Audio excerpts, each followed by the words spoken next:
भारत के मुख्य न्यायाधीश ने कहा है कि इस देश के बेरोजगार परजीवी कॉकरोच की तरह होते हैं। पहले उन्होंने वकीलों से बात शुरू की और फिर वकीलों से होते हुए मीडिया, सोशल मीडिया और आरटीआई एक्टिविस्ट तक चले गए। मूल भाव यही था कि इन बेरोजगारों को कोई काम होता तो है नहीं, फिर ये परजीवी की तरह इस देश के ऊपर चिपके हुए हैं। और ये बात उन्होंने अपने बेंच के सामने तब कही जब दिल्ली का एक मामला था, और वो भी दिल्ली हाई कोर्ट का मामला था। सीनियर एडवोकेट का एक मामला था जो अपील करता ये कह करके गया था कि नियमों के आधार पर यह काम नहीं हो रहा है, कुछ गड़बड़ हो रहा है। और साहब ये आप जरा देखिए, इसको इंटरफियर करिए, सीनियर एडवोकेट वाला मामला बन नहीं रहा। मुख्य न्यायाधीश ने कह दिया कि अरे तुम ये क्या बेकार का काम करने चले आए, तुम परजीवी हो क्या, कॉकरोच हो क्या। भाव यही था मुख्य न्यायाधीश का। और उन्होंने कहा कि ये क्या तुम मामला लेकर आए, और इसको मतलब इतनी टिप्पणी की कि याचिकाकर्ता ने बाद में कहा कि मिलॉर्ड वापस कर लेता हूं अपनी याचिका, क्योंकि परजीवी और यानी पैरासाइट, कॉकरोच।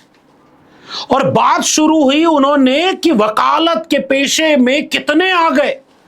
फिर वो कह रहे हैं कि कितने इस तरह के फर्जी डिग्री वाले भी घूम रहे हैं।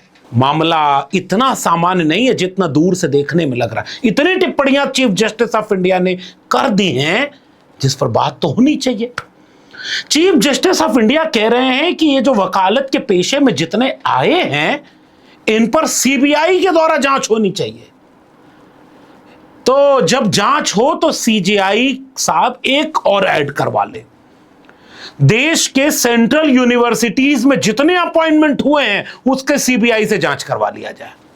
कितने में आरक्षण घोटाला हुआ, कितने एनएफएस हुआ, और कितनी पोस्ट पर वैकेंसी पर जब अपॉइंटमेंट हुआ है तो क्या क्या ले दे करके हुआ है। हालांकि मैं जानता हूं कि यह सब नहीं होगा। चीफ जस्टिस ऑफ इंडिया कह रहे हैं कि इस देश के बेरोजगार कॉकरोच हैं। मिलॉर्ड, इस देश के बेरोजगार कॉकरोच नहीं हैं। इस देश के बेरोजगार पैरासाइट नहीं हैं। मिलॉर्ड, इस देश के बेरोजगार बहुत कुछ करते हैं। इस देश के बेरोजगार इसलिए बेरोजगार हुए क्योंकि 45 से 50 साल की बेरोजगारी सबसे ज्यादा हो गई, इसलिए बेरोजगार है।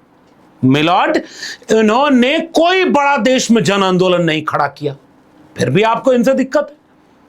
इन देश के बेरोजगारों ने एक बार भी रोजगार के नाम पर वोट दिया क्या? ये धर्म के नाम पर वोट देते हैं, और आप इनको परजीवी और कॉकरोच भी कह रहे हैं।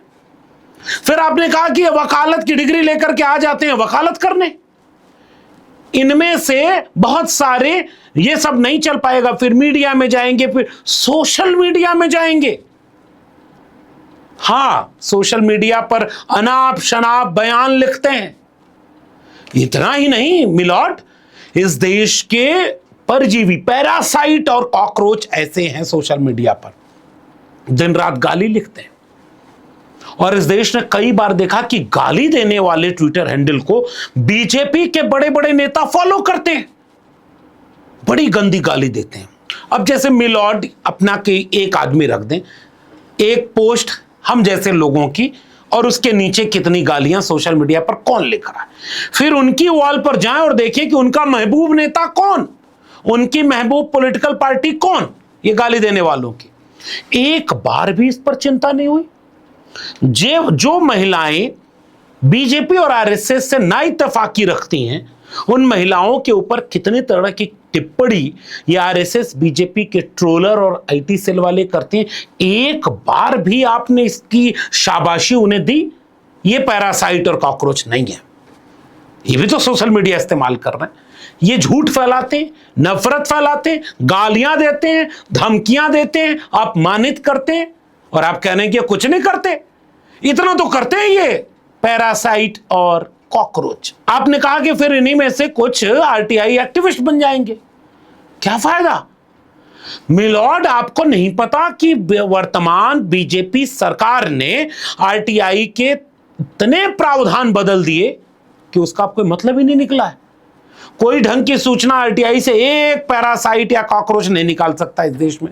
निकाल सकता हो तो बताइए, हमने आरटीआई लगाई है, उसका अब कोई सूचना नहीं मिलती। इसलिए आरटीआई एक्टिविस्ट बनने से भी कोई फायदा नहीं होगा। मिलॉर्ड, इस देश के ये जो बेरोजगार नौजवान हैं वो केवल वकालत में ही नहीं जा रहे, वो अंधभक्ति भी कर रहे हैं, वो सोशल मीडिया पर झूठ भी फैला रहे हैं। क्या मजाल कि नीट में पेपर लीक हो जाए और इन बेरोजगारों ने कोई बड़ा आंदोलन खड़ा कर दिया हो मिलॉर्ड? मिलॉर्ड, क्या इन बेरोजगारों ने जाति और धर्म के नाम पर नफरत और लड़ाने वाली राजनीति के खिलाफ कभी एक कदम उठाया हो तो बताइए। ये बढ़ जाते हैं, जब वोट डालना होता है तो ये बढ़ जाते हैं, और आप कह रहे हैं कि देश पर खतरा है। कैसे खतरा है? ये तो बीजेपी और सत्ता के लिए कितने मुफीद हैं बटे हुए नौजवान, जात और धर्म में, मजहब में, और हर जगह उनको बांटने वाले लोग काम कर रहे हैं। मिलॉर्ड, इसलिए आपको अपनी टिप्पणी को इस तरह से कैसे देखना चाहिए? हालांकि आप भी क्या करें, देश में वो मौजूदा राजनीति ही ऐसी है, जितनी ऊंची कुर्सी होती जाएगी उतनी भाषा गिरती जाएगी। लेकिन हम लोग, एक आम नागरिक, इस देश की न्यायपालिका से हमेशा ये उम्मीद करते थे कि चलो राजनीति है, पतित होने दो, कोई सरकार है, घटिया होने दो, कोई हुकूमत है, जुल्मी होने दो, लेकिन लोकतंत्र में संविधान और वोट का अधिकार है, उससे हुकूमत बदल जाएगी। लेकिन लोकतांत्रिक संस्थानों पर इसका असर ना पड़े। लेकिन अफसोस मिलॉर्ड, हमें अफसोस के साथ कहना पड़ रहा है कि एक सरकार के एक प्रधानमंत्री की संसद में बोली गई भाषा आपसे मेल खा रही है। देश के प्रधानमंत्री आदरणीय मोदी जी ने किसान आंदोलन के समय इसी तरह के शब्दों का प्रयोग किया था, और अक्सर वो अपने विरोधी विचार के लोगों के लिए ऐसी ही मानसिकता के शब्दों का प्रयोग करते हैं। हम अफसोस के साथ ये कह रहे हैं कि उन्हीं शब्दों का प्रयोग न्यायपालिका के चीफ जस्टिस ऑफ इंडिया के द्वारा, ये किस बात का संकेत है? उसी बीच लोग ये सवाल पूछ रहे हैं कि हुजूर, ये आपके ऊपर कोई दबाव तो नहीं है, कोई मजबूरी तो नहीं है? हालांकि हम इससे कतई इत्तेफाक नहीं रखते। ये कारवां मैगजीन वाले एक लेख छाप रहे हैं और ये कह रहे हैं कि 2012 में कोई प्रॉपर्टी डीलिंग, उसमें मुनाफा, करोड़ों का बिजनेस, ये क्या है? यही कारवां मैगजीन एक और रिपोर्ट कर रही है कि 2017 के आसपास पैसे लेकर फैसले, ना ना ना, चीफ जस्टिस ऑफ इंडिया ऐसा नहीं कर सकते। फिर कह रहे हैं कि नहीं, कॉलेजियम ने इस पर कोई कार्रवाई नहीं की। पंजाब, हरियाणा, चंडीगढ़ और उसके बाद हिमाचल प्रदेश, कहां कहां के आप जल्ले इलाही, आप सर्वोच्च रहे, उसके बाद आप चीफ जस्टिस ऑफ इंडिया बन गए। ये कुछ लोग सोशल मीडिया पर इस तरह के सवाल उठा रहे हैं कि कहीं कोई दबाव तो नहीं है मिलॉर्ड आपके ऊपर। मैं ये मानता हूं कि मिलॉर्ड आपके ऊपर कोई दबाव नहीं होगा। आप बहुत शांत चित्त होकर के बहुत गंभीरता से ये बात कहे होंगे। भले ही आपने एक वकील के ऊपर टिप्पणी की, भले ही आपने एक मामले में कहा, लेकिन हुजूर खुल तो गया इसका अर्थ। तो इतना मुकदमा, इतना सब भ्रष्टाचार। कुछ दिन पहले कहीं किसी जज के यहां पैसा मिला, जल गया, पता नहीं क्या हुआ, नहीं हुआ, कोई जज लोया की बात कर दे रहा है, कोई कुछ कर दे रहा है, कोई 4 जजों की प्रेस कॉन्फ्रेंस की याद दिला दे रहा है, कोई कह रहा है कि यहां पर बाईपास करके फैसले हो रहे हैं, कोई कह रहा है कि हुजूर केजरीवाल साहब ने अपने मामले में यह साबित करवा दिया देश को कि आरएसएस की एक कार्यक्रम में जाने वाले लोग जो जज हैं वो निष्पक्ष कैसे हो सकते हैं। फिर भी मिलॉर्ड आपके ऊपर कोई सवाल नहीं उठा सकता, क्योंकि आपके ऊपर अगर एनसीईआरटी की किसी किताब में सिलेबस में एक चैप्टर हो जाए कि जुडिशियल करप्शन के बारे में हम अपने आने वाली पीढ़ी के बच्चों को जागरूक करेंगे, तो नाना ये कैसे हो सकता है? आप सबने मिल करके चैप्टर हटवा दिए। कोई करप्शन नहीं होता।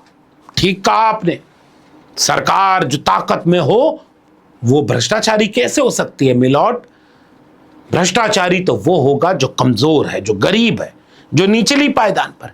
चपरासी, सिपाही, पुलिस वाला, जो ट्रैफिक पुलिस वाला है, 100 रुपया 50 रुपया रोज भ्रष्टाचार करता है। हालांकि चीफ जस्टिस ऑफ इंडिया ने आज इस मामले पर सफाई देते हुए कहा कि मैंने इस देश के युवाओं को यह नहीं बोला है कि वो परजीवी यानी पैरासाइट या कॉकरोच है। ये तो किसी खास प्रसंग में है जो बात बोली मैंने, लेकिन बात तो सीजीआई साहब की खुल गई और आगे तक निकल गई कि वो एक व्यक्ति, जैसे सीजीआई ने अपनी सफाई देते हुए ये कहा कि न्यायपालिका में बड़ा भ्रष्टाचार है, बहुत सारे लोग इधर उधर की डिग्रियां ले आकर के ये काम कर रहे हैं और फिर बाद में कुछ कुछ और करते रहते हैं, जैसे उनका इशारा मीडिया, सोशल मीडिया और आरटीआई की तरफ है। मैंने फिर से कहा कि सीजीआई साहब कम से कम इतना कर लें कि विश्वविद्यालयों में कितने लोग किस किस डिग्री पर किस किस तरीके से नौकरी पाए हैं, एक बार इसकी भी जांच हो जाए।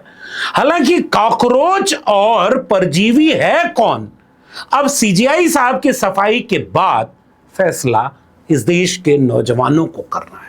और वहीं कुछ लोग कह रहे हैं कि पीएम कंप्रोमाइज्ड हैं। अमेरिका में अडानी के केस को सुलझाने के लिए अब देखिए कितना जीरो उन्होंने लगा दिया, 1 अरब कितने करोड़, कितने लाख, कितने रुपए, पता नहीं क्या क्या सोशल मीडिया में लोग लिखते रहते हैं। मिलॉर्ड, इस देश का लोकतंत्र, बाबा साहब डॉक्टर अंबेडकर का संविधान एक अधिकार दे गया सोचने का, समझने का, सवाल करने का।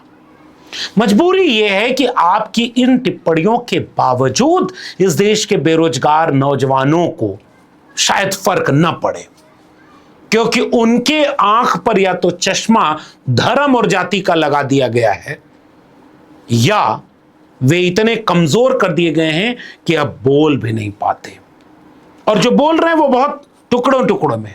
इसलिए आप उन्हें परजीवी कहें, कॉकरोच कहें, कुछ और कहें, वो चुपचाप बर्दाश्त कर लेंगे। इसलिए शायद वो बाद में आपको थैंक यू भी बोलेंगे कि मिलॉर्ड आपने ठीक कहा, लेकिन अफसोस कि बाद में आप अपनी टिप्पणी को पढ़ेंगे तो क्या सोचेंगे, एक बार विचार करिएगा। और एक नागरिक के तौर पर जो आप वीडियो देख रहे हैं, आप सोचिएगा कि देश के लोकतांत्रिक संस्थानों का ऐसा पतन आपने इसके पहले कब देखा था?